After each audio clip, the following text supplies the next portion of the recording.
ہرقل شاہ روم نے ان کے پاس قریش کے قافلے میں ایک آدمی بلانے کو بھیجا، اور اس وقت یہ لوگ تجارت کے لیے ملک شام گئے ہوئے تھے، اور یہ وہ زمانہ تھا جب رسول اللہ صلی اللہ علیہ وسلم نے قریش اور ابو سفیان سے ایک وقتی عہد کیا ہوا تھا۔ جب ابو سفیان اور دوسرے لوگ ہرقل کے پاس ایلیا پہنچے جہاں ہرقل نے دربار طلب کیا تھا، اس کے گرد روم کے بڑے بڑے لوگ، علماء، وزراء، امراء بیٹھے ہوئے تھے۔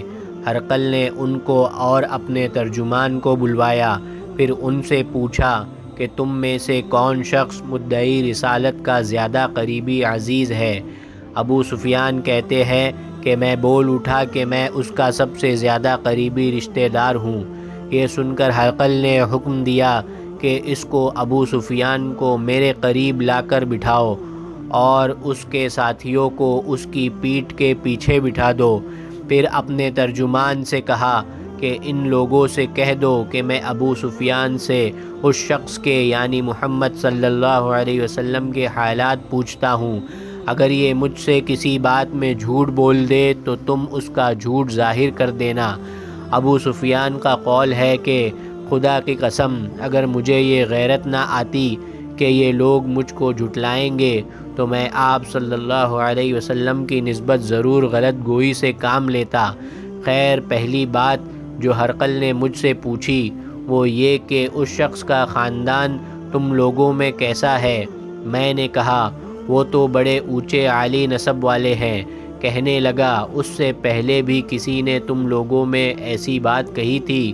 میں نے کہا نہیں۔ کہنے لگا اچھا، اس کے بڑوں میں کوئی بادشاہ ہوا ہے؟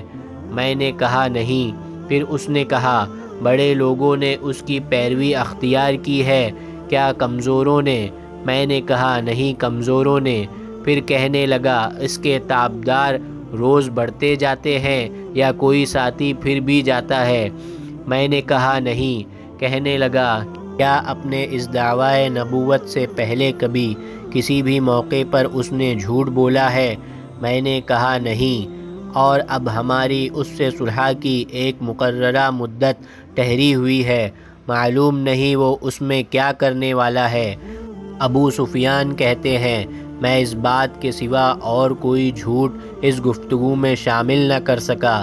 ہرقل نے کہا کیا تمہاری اس سے کبھی لڑائی بھی ہوتی ہے؟ ہم نے کہا ہاں۔ بولا پھر تمہاری اور اس کی جنگ کا کیا حال ہوتا ہے؟ میں نے کہا لڑائی ڈول کی طرح ہے، کبھی وہ ہم سے میدان جنگ جیت لیتے ہیں اور کبھی ہم ان سے جیت لیتے ہیں۔ ہرقل نے پوچھا وہ تمہیں کس بات کا حکم دیتا ہے؟ میں نے کہا وہ کہتا ہے کہ صرف ایک اللہ ہی کی عبادت کرو اور اپنے باپ دادا کی شرک کی باتیں چھوڑ دو، اور ہمیں نماز پڑھنے، سچ بولنے، پرہیزگاری اور صلح رحمی کا حکم دیتا ہے۔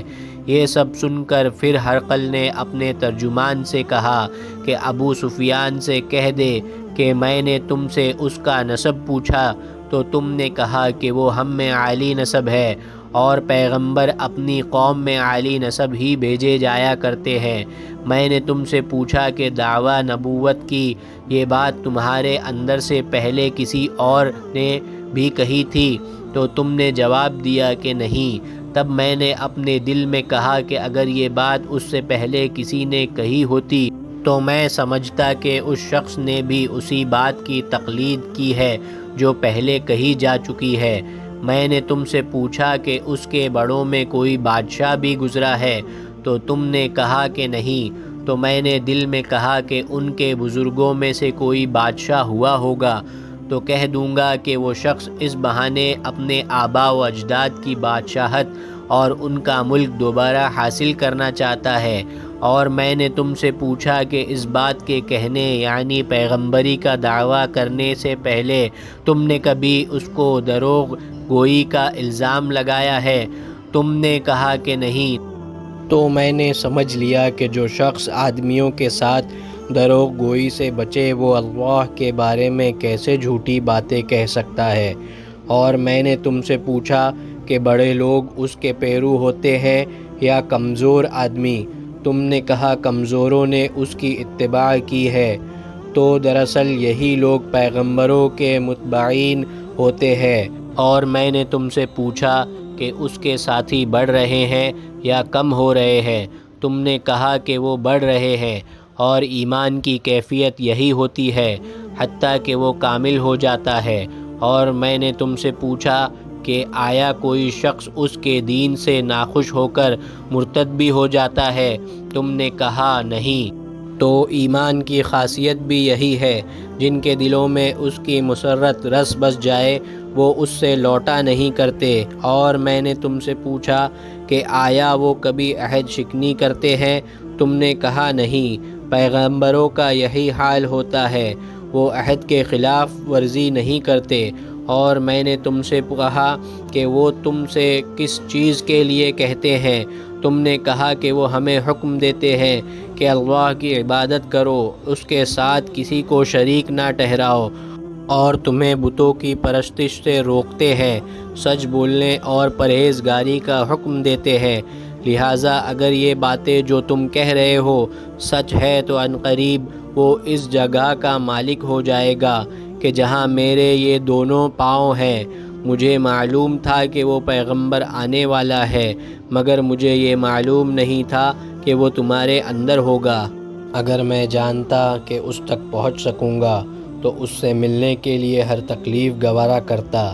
اگر میں اس کے پاس ہوتا تو اس کے پاؤں دھوتا۔ ہرقل نے رسول اللہ صلی اللہ علیہ وسلم کا وہ خط منگایا جو آپ نے وحیہ کلبی رضی اللہ عنہ کے ذریعے حاکم بصرہ کے پاس بھیجا تھا، اور اس نے وہ ہرقل کے پاس بھیج دیا تھا۔ پھر اس کو پڑھا تو اس میں لکھا تھا، اللہ کے نام کے ساتھ جو نہایت مہربان اور رحم والا ہے۔ اللہ کے بندے اور اس کے پیغمبر محمد صلی اللہ علیہ وسلم کی طرف سے یہ خط ہے، شاہ روم کے لیے۔ اس شخص پر سلام ہو جو ہدایت کی پیروی کرے۔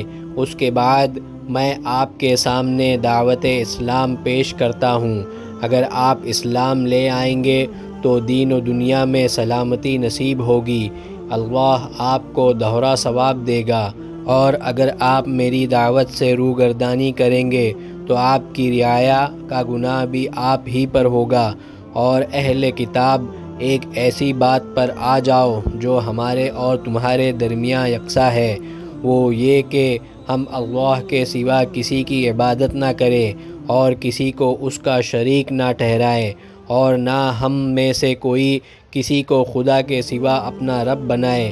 پھر اگر وہ اہل کتاب اس بات سے منہ پھیر لے تو مسلمانوں، تم ان سے کہہ دو کہ تم مانو یا نہ مانو، ہم تو ایک خدا کی اطاعت گزار ہیں۔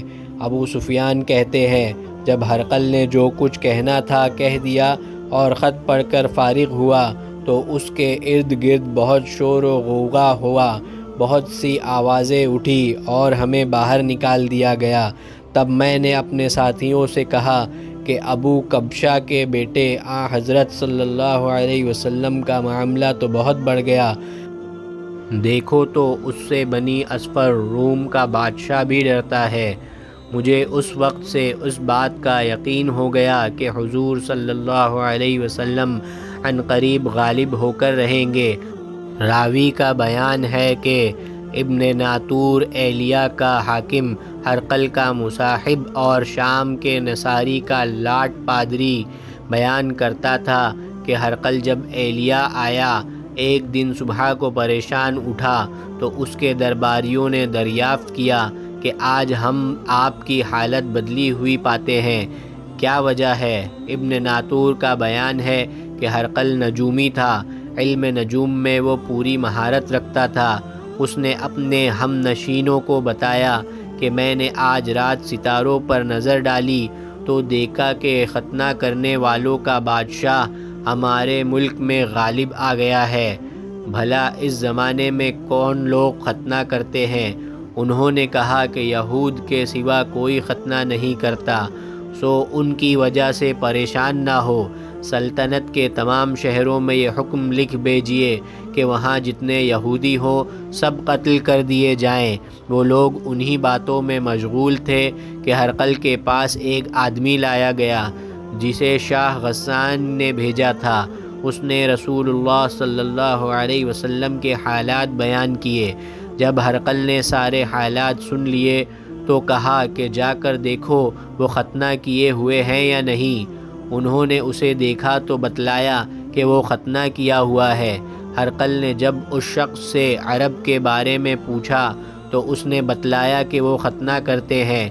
تب ہرقل نے کہا کہ یہ ہی محمد صلی اللہ علیہ وسلم اس امت کے بادشاہ ہیں جو پیدا ہو چکے ہیں۔ پھر اس نے اپنے ایک دوست کو رومیہ خط لکھا اور وہ بھی علم نجوم میں ہرقل کی طرح ماہر تھا۔ پھر وہاں سے ہرقل حمص چلا گیا۔ ابھی حمص سے نکلا نہیں تھا کہ اس کے دوست کا خط اس کے جواب میں آ گیا۔ اس کی رائے بھی حضور صلی اللہ علیہ وسلم کے ظہور کے بارے میں ہرقل کے موافق تھی کہ محمد صلی اللہ علیہ وسلم واقعی پیغمبر ہیں۔